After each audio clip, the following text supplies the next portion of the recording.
And we're the Meeple people. We're going to be playing Mechs versus Minions today. If you haven't checked out our unboxing, we'll post a link of that below.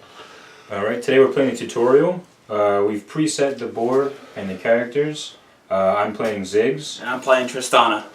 The placement of the miniatures, the spawn locations are right here and here. They're all set up through the tutorial guide. We don't want to go into exactly how it was set up. It's all in the book. It's easy to figure out, easy to find out. So I'm going to teach you how to play the game because it's a fairly simple game. It's based on rounds, the players' rounds, and then the minions' rounds. As you see right now, there's no minions. They're coming later on. There's a whole bunch of them. So the first thing we do in the play around is we'll draft. We'll take 5 of these cards, place them so that all the players can see them, and then we'll draft. You'll draft every card except for one, no matter how many players there are. So if there's 2 players, I'll draft a card, he'll draft a card, then me, then him again, and then the last card will be discarded. If it's 4 players, 1 card per player. Alright? After we draft these cards, we're placing them on our character board. The board has 6 slots. We'll slot these cards into each one of those slots. For example, if I were to draft these 2 cards, I could put them here and here, here and here. What these slots represent is the order that the abilities happen in. So what your goal is to make your mech actually function, like actually work. Right now, we have no abilities and it doesn't do anything. And what we're doing is giving our mech the ability to do things. So if I were to take these 2 cards, for instance, I can turn 90 degrees and then shoot a target in a line in front of me. And that's based on the cards that you draft and the order that they're placed on your board, starting from this end to that end. You can also upgrade these abilities and change them later on in the game. So the premise of the tutorial, or the first part of the tutorial, is for our mechs to crush these crystals. You do that by attacking them or stepping on them. Each of those functions deals 1 damage, so it doesn't really matter which one you do, but that's basically our goal right now, is to draft these cards, make our mechs actually do things, and then crush these crystals. And once you crush the crystals, we're going to introduce new game mechanics, and then we might start seeing some minions spawn.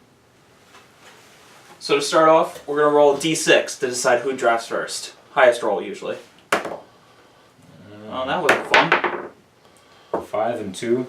He gets it. I'll draft first. I'm going to take speed. Speed, I can move forward 1 to 2 spaces. I'm going to grab me this green Omni Stomp here. The level 1 ability says I can move forward or to either side 1 space. And I'm going to put that in my 3rd slot here. I'll take the rest of the cards first before we place them. Double place them, not double cards. Ah, look at that. I was wrong. Then I'll take this scythe, which says you may turn 90 degrees and then hit a target with 1 range.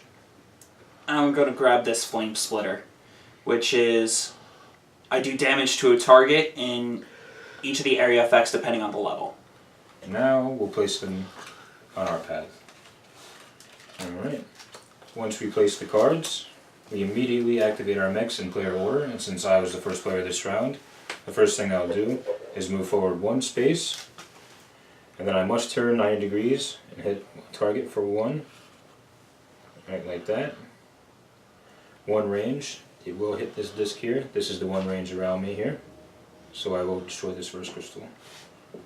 And now mine activates. First my Omni Stomp kicks in, so I'm going to take a step to either side.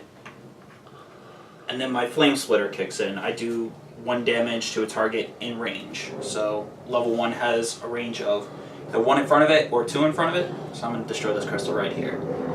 What we forgot to go over is this last card that you see here. It doesn't ride over into the next draft.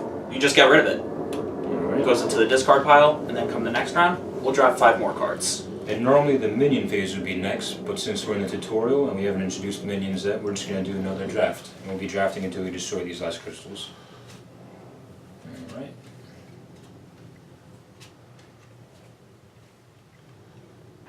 And since Rob was the first to draft last round, it's going to be my turn to go. So I'm going to grab me this memory core here, which allows me to turn 90 degrees. And I will grab this Hexamatic Aimbot. That kind of sounds like a good card. think I'll grab one too. Let's see. I think I'm going to take another movement card. And this last card is discarded, like in the previous round. So now we place them.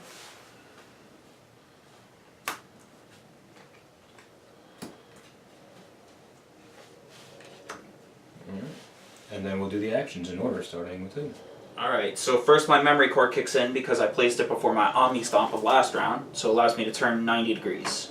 Then my Omni Stomp, then Flame Splitter again, so I get to destroy this crystal here, and then Hexamatic Aimbot, which does damage to one target within a range of 1 square around me. So I have nothing, it does nothing. Now, mine will activate. I will move 1 square forward.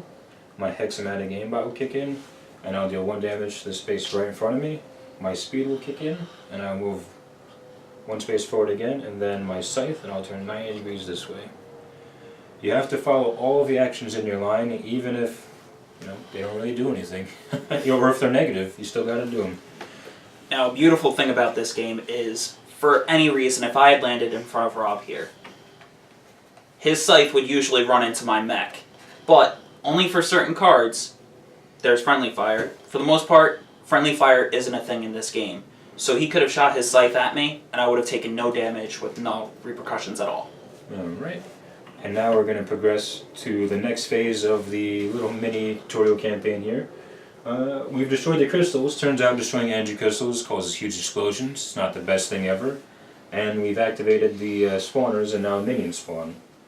These minions are spawning in set locations through the tutorial guide that I am currently looking at.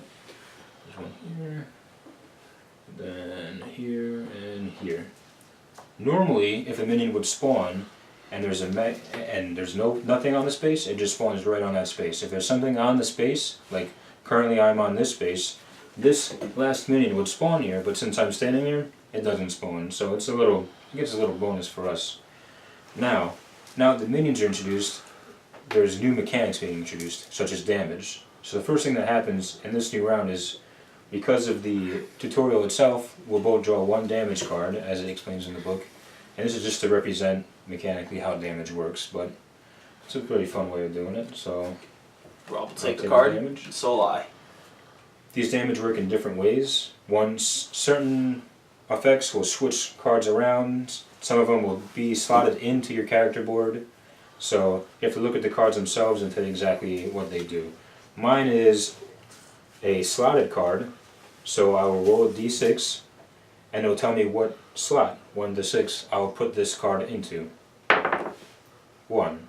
So this will overlap my first upgrade here, and is roll the rune dice, which is this dice here, to face that direction. It's a little bit of a chaos card. I've basically lost my first effect, and now I will randomly turn based on the dice. And mine is also a slot card called Haywire Control. So like Rob, I'm going to roll a d6 to see where it goes. And it goes in my slot 4. So over my Flame Splitter here. And what Haywire Control does is I have to roll the rune die to see which direction I move 2 spaces in. The rune die are these dice here. Have all these different colors of special runes on it, and they follow this compass that we have here. So whatever color I would roll, red, I would have to move 2 spaces north, if you want to put it that way. And my mech would move this way. Alright, and there's new abilities now the cards can give us. Say, just to explain, since we're starting a new round, we'll have to redraft again. These cards all have a different symbol on them, a different little element. The gear, a lightning bolt, a little computer chip. Similar cards, like say 2 lightning cards, can be placed on top of each other. When you do this, the card, or the ability on the card, is upgraded. It becomes its level 2 effect. The bottom card is still present, but its effect is no longer in play, whereas the uppermost card's effect is in play. So it allows you to empower your abilities, making them stronger. Another thing you can do is take a card, or draft a card, and simply replace another ability with it. If you do that, you'll lose any levels of the previous ability and gain the first level of whatever ability you placed there.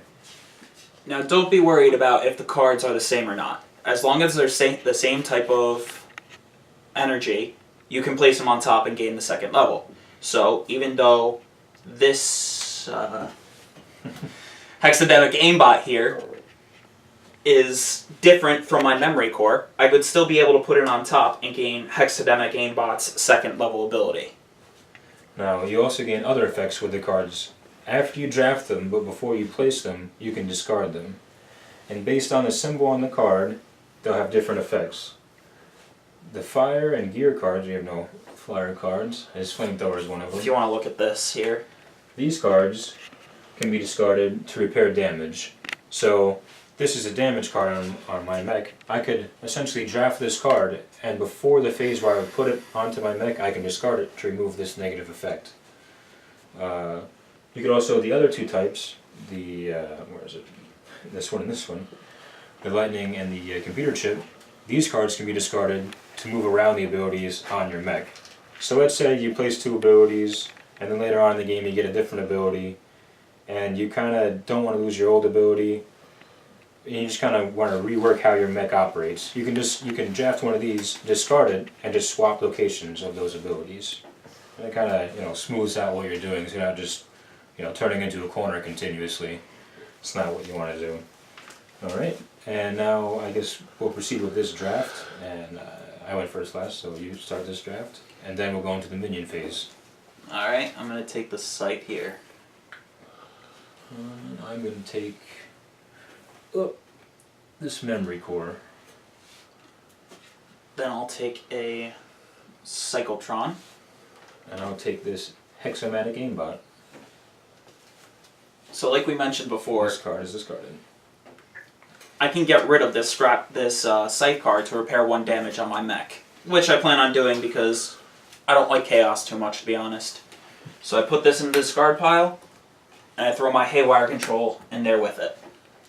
If only I were so lucky to be able to get one of those. I'm going to be keeping my my little ailment here, but I'm going to be putting both of these cards on my hexamatic aimbot to make it a level 3 hexamatic aimbot, because that is the highest card in that ability. And now we'll proceed like the first round. Alright, so my mech activates first. First I have to turn 90 degrees because of my memory core. So I'm going to turn this way. Omni Stomp allows me to move 1 space forward or to either side. So I'm going to squish on this minion right here.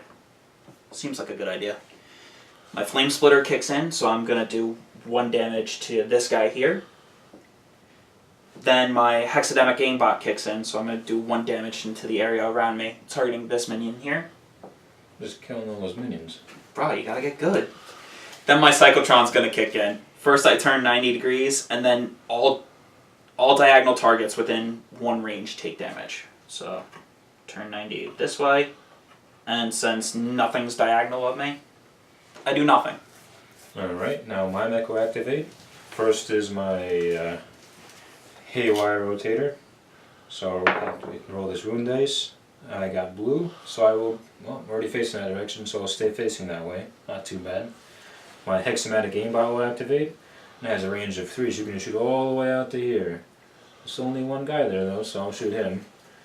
And then speed, move 1 to 2 spaces. I'll move the full 2 because why not? And then I'm going to have scythe where I rotate this way, and I'm going to cut into him, but like he said, no friendly fire, so you don't got to worry about that. Now, since we have minions in the game, there's 3 more steps, or 3 more steps, a new minion phase. The first one is minion movement. So, we'll roll this rune dice, and whatever color comes up, blue, all existing minions will move in that direction 1 space. So this one will move this way 1, and this one would normally move that way 1, but since there's no space on the board, it just stays where it is. After that, we summon minions. Easy enough, basically the same exact thing. Roll this rune dice, whatever color comes up, those runes that are on the board would spawn minions. In the tutorial, we're not going to be spawning any new minions, because the objective is to kill the minions that are currently present. But normally in the game, if there were a yellow rune, or if I had rolled green, you see there's green here, normally there would be a minion spawning there, but not for the tutorial.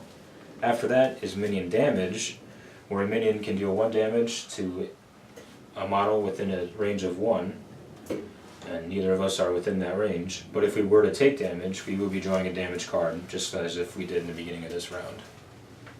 Alright. So last up is the final round. So we're going to draft our cards here. Hopefully the final round. We're going to draft our 5 here.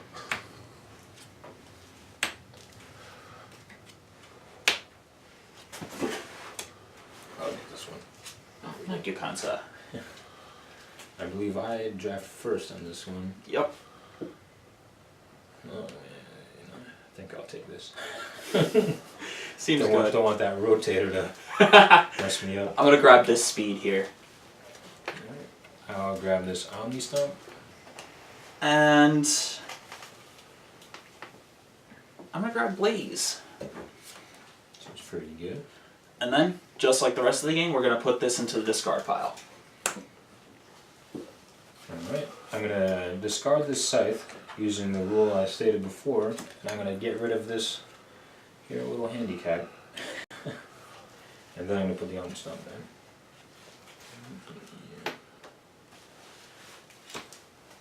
in. And now we'll proceed. I'll go first, speed of 2. Because he's in front of me, I will actually push him as many available spaces as I can. So, 1, 2. It could help him out, it could hurt him. I don't really know. I don't really care. Now my aimbot's going to activate. I'm going to shoot this. Actually, I don't know which one's easier for you to kill. I guess I'll shoot this one over here. And then I'll move forward 1 space again. I'll move forward 2, but I can't push him off the map. Turn 90 degrees. Activate my Scythe, which hits only him. And then Omni Stomp 1 space forward. So the minion's right there. Still alive. It's up to you. My activation. I would move forward 1 to 2 spaces, but since I'm at the edge of the board and I haven't turned my mech yet, I'm not going to be moving anywhere. Seems good. Then my memory core kicks in, so I'm going to turn 90 degrees. Omni Stop kicks in, so I'm going to move forward 1 space. Then I have a level 2 Blaze that I upgraded from my Flame Splitter from the round before. What that allows me to do is move forward 2 spaces and deal damage to 2 targets, one on the left and one on the right side of me. So I'm going to move forward 1 space here, which will squish this minion, do damage, and then, since the minion's gone, I don't do that much damage. Hexademic Aimbot would kick in, and then Cyclotron kicks in. So I'm going to turn 90 degrees, and still nothing's going to happen. And that's basically it. Once you beat all the minions, you've won the tutorial. Congratulations! Congratulations. That's basically all of the game mechanics. It does a pretty good job of teaching you. If you read the book yourself, it goes into everything very in-depth. It's a fairly simple game. And that's basically it. Check out the unboxing. We did, I think it came out a little over a week ago. If you're wondering how many things actually come in this game, It's a lot. it's a lot. There's only 7 minions here, but if you watch the unboxing, you know that there's about 100 in the box. So the campaigns that come after this will probably be much bigger and much more vast and take up more than one little block.